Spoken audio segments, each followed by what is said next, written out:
What's up, everyone? We are back at it again. This time, taking a couple minutes to go over the bump controller. Oh yeah, been waiting for this one for a long time.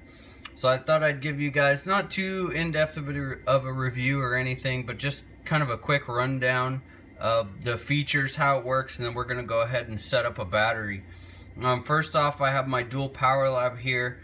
I need to take each of the channels. I'm going to hold down the increase and the decrease, which you guys can't see. They're right here, your up and down buttons. Hold those down. Going to go into charger options and then change it from master to expansion channel.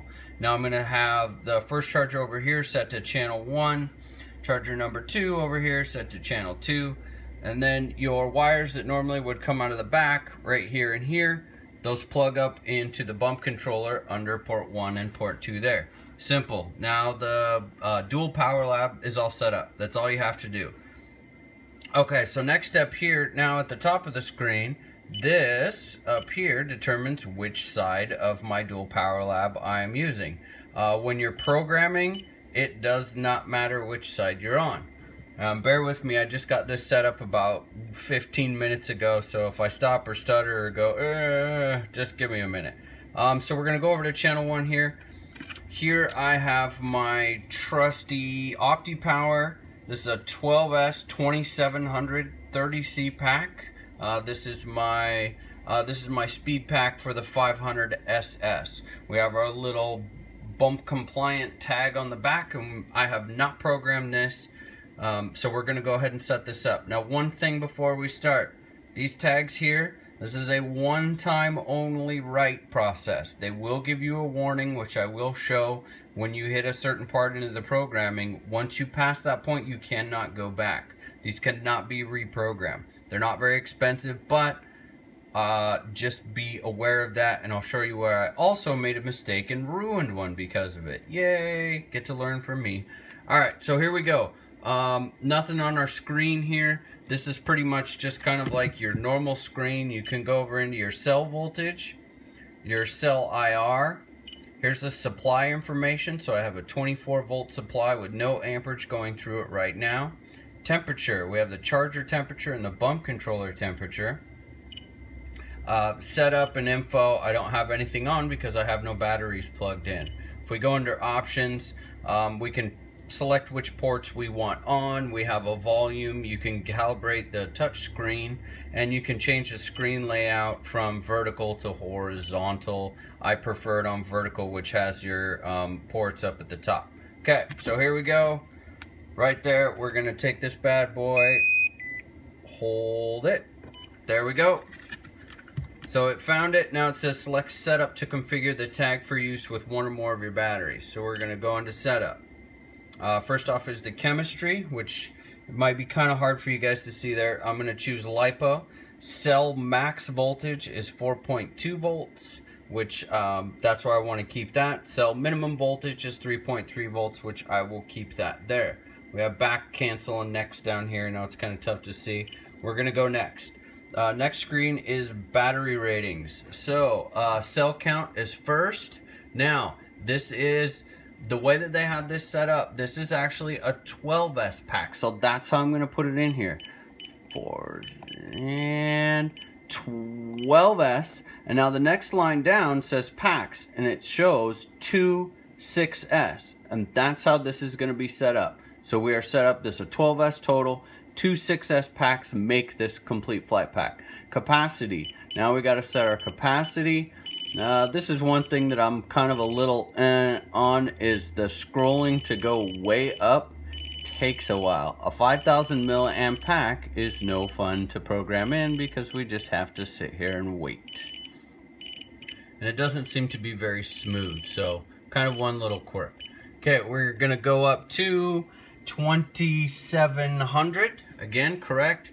I'm being very careful and double checking all of these settings. This is the portion of the programming that you cannot redo. It gets burned into the tag one time only. Again, 12S, which is 2 6S packs, 2700 milliamps. We go here. Now, first line is discharge max. I don't need to discharge this battery more than 1C on the charger, so I'm not worried about there. As you change that, it will change the cell IR, so I'm not, again, I don't worry about that. Charge max. Now, I set all of my batteries to 5C charge max. This is not necessarily what I'm going to charge it at, but this is the maximum that this battery will ever be allowed to be charged at. That part gets burned into the tag. We actually change the charge rate later. You always want to set this up, in my opinion, up at like the maximum the battery can potentially handle, because again, you can't go back and change this later. So again, discharge max 1C, we let the cell IR do whatever you set for the discharge max. Charge max is 5C. Now we're gonna go brand name. So we're gonna change this here. Again, not the quickest process. Could be a little smoother, but I mean, I guess it's as good as you can. It's your typical naming convention with arrows, which I've never seen anything that is fast. Okay, so we're just calling this one Opti because they're just asking for the brand name. That's good enough there. Next, now here's where it says caution. Battery ratings can only be set once. Are you sure all the previous values are correct?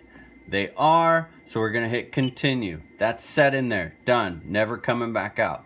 Now we have kind of our setup. So you have 3 different charge options here: AccuCharge, normal charge, and fast charge. These are set by you, and we can change these later. So these are kind of like your quick charge methods that you will have for each battery. So you got to go back, kind of throw away your typical way that you think of everything. We're going to bump the battery on there, then we're going to decide how fast we want to charge it. So I actually set my AccuCharge to 2C. I very rarely do I ever charge under 2C, which is going to be my slowest. My normal charge I'm going to set to 3C. And my fast charge is going to be 5C. Okay, discharge, you can set, again, I'm just going to leave mine at 1C. I'm completely clear there. So we have AccuCharge 2, normal charge 3, fast charge 4. Hit next. Now this is, the first one is the default charging setup. That means if you don't hit anything, what does it go to just as a default? I set mine to normal charge because that's where I want it to go. Cell max 4.2 volts is where I want it to charge to. Cell min is 3.3 volts. Now down here we have what's called charge number. I'm going to start while I keep talking. Charge number is for a used battery. These packs have a ton of flights on them. I used these batteries in my 570 all last season, actually ever since I got it.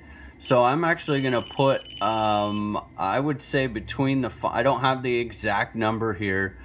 I'm going to probably guess these have about 200 cycles on them. Yeah, so then put them in a speed heli, right? Great idea. I love my batteries. They just don't love me. So we're going to set this at 200. Again, I don't think it's super critical that you have it dead accurate, but since obviously if this is a new battery, I'm going to want to be as accurate as I can, because I can go back in and check my battery count, which or your cycle count for your batteries, which if you're really bad about logging your flights, this is a great cheater way to do it. Yay! Okay, we're going to go there. Now this is what's called your fuel table. On this screen we can scroll through at each 10% increment and set the voltage for what we want that percentage of fuel to be. The most important one here that I personally believe is the 20% mark. Right now it shows 20% at 3.747 volts. That's where I want it. That's the only one that I really care about. I want to make sure that when I put this battery on there and it shows me that I'm at 20% left pack capacity remaining, that is the voltage that that means. And you can adjust this if you want something different. So it sets that up defaults right out of the get-go, which I love, so we're going to leave that one there. Right there. Now it says bump the battery and do not move it or cancel to quit. So this is the final burn process for your little presets there. We are going to hold it. It says do not move. Boom, done. Now, that's it. That battery is programmed and my charge setup for it is programmed. This screen right here, I'm going to tell you, here's where I screwed up. What this does, if you have a whole bunch of one type of battery, I can take additional batteries right now and bump them on there. And it will write everything that we just wrote to that additional battery. So if you have 10 6S 5000 packs, you don't have to do this for all of them. Do one setup and then just boom, boom, boom, boom. Keep bumping them on there and it will burn all that in there. But here's where I went wrong. I did not hit cancel here. I wasn't paying attention. I grabbed my next battery, which happened to be an 1800, bumped it on here, bam. That was burned into that RFID tag permanently. I had to throw that tag away. Actually, I pulled it off, stuck it up to the side because I'm sure I'll find another 6S 5000 laying around here somewhere and put it on there. But I just want you guys to be aware of that. So canceled, that's it. Now we're right back in. This battery is all done. So let's say we just pull it out of the heli and we're gonna go ahead and fly it. I have it all plugged in right now, but you don't have to plug it in first. You just have to plug it in before you hit go. So again, we're gonna take the tag, get my battery wires out of the way, right there. It says select setup mode for 2 separate packs. Parallel, 1 charger. So we're gonna, if we wanted to separate it, I could plug 1 pack into this charger, into this side over here, the other pack into that side over there, and then charge them individually. That's how this thing's set up to do. Way smarter than I am. So in this case, we're gonna go parallel. It has that up there. It actually shows the 2XP. If I wanted to charge, let's say I had 2 sets of this flight pack and I wanted to charge them all together, I would simply hit this button right there and change the number of packs from 2 over to 4, which in this case it's 2. You can see it says Opti 2700. So we're all plugged in, everything's good to go there. Check my connections. And remember we set that default to normal charge? That's what it says right here, is the normal charge. I can change that. I can push it and then switch any of those other charge cycles that I wanted. But in this case, I'm just gonna go ahead and leave it normal charge and hit go. It'll check the pack for you. And then we are off and charging. Now this particular pack started out at 40%, which you can see right here in the middle. It says LiPo 6S. There's the voltage over here. Up here in the left-hand corner, which I know is kind of hard to see, that's our timer. That as we count up, and there's also a killer feature right here which says 14 minutes left. That's what it says. Awesome to know. So you don't have to walk up and be like, okay, let's see, I started at 5 amps, now it says that I'm at 3 amps, I probably got like 5 or 6-ish minutes left. Yeah, we don't have to mess around with that anymore. Awesome. So I know exactly that I have 13 minutes left. Perfect.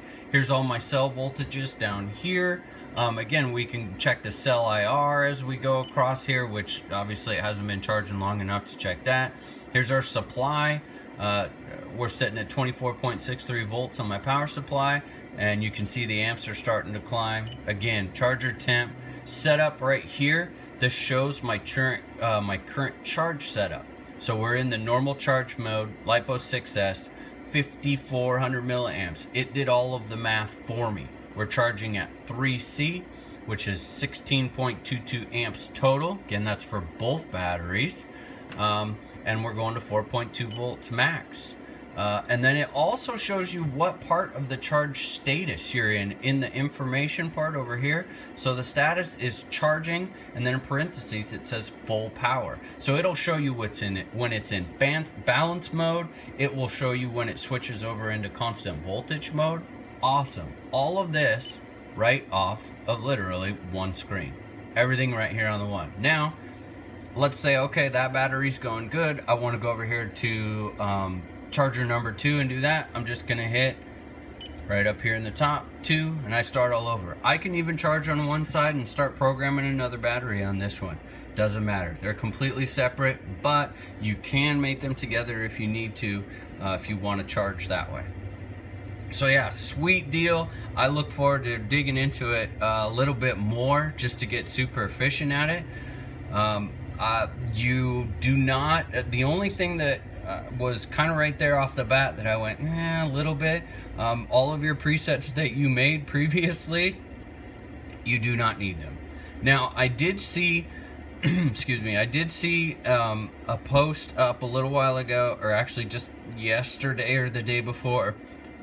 There is no, excuse me, there's no manual charge control right now, which means you have to have a bump tag to charge off of your charger when it's in this mode. They will be adding that. What I saw was like in about a week or something like that.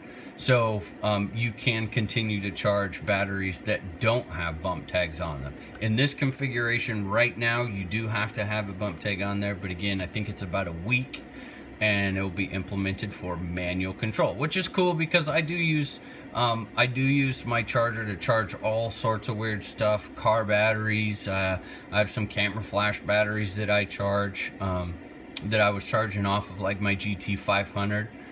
So it's nice to be able to, or if you want to throw your buddy's batteries on your setup, it'll be great not to have a bump tag, but still be able to use the bump controller to control that. Cool. So hope you guys like this. Highly recommended on my part. If you are a Power Lab user already, to me it's a no-brainer, absolute must. And if you were looking to consider this, you know, do I think it's an absolute necessity? No. I love my dual Power Lab just the way that it was, but it's really nice to know that you can have that option, because it's the only charger that I've seen with anything even remotely close to anything like this. So cool. Hope you guys enjoyed it. Catch you guys out in the field.